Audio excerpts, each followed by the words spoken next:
Here are the respective errors of AlexNet and ZFNet.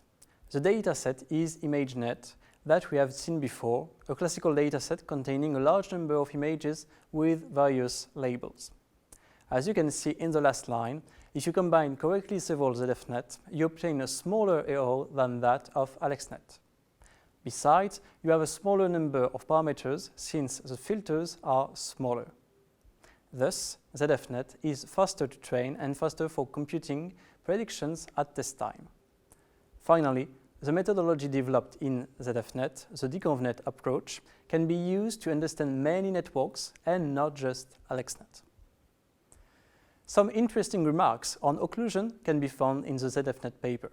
In this picture, on the left column, you have an original image on each line. For each image, you put a gray square in several positions.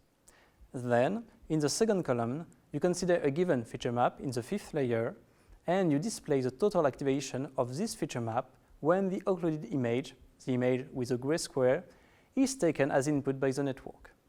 You can see that the blue area, first line, second row, correspond to the head of the dog.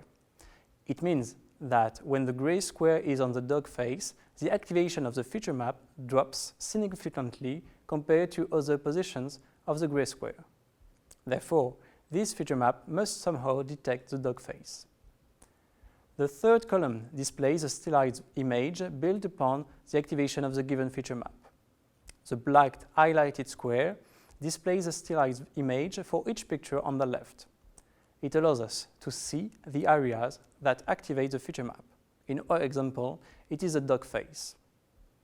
The fourth column displays the probability of the image being correctly classified depending on the position of the gray square. You see that the overall prediction of the network is impacted when the gray square is on the dog face. The fifth column is the same image, but where the predicted class is displayed instead of the probability of the correct class. You see that the dog can be classified as a tennis ball if the position of the gray square is well chosen.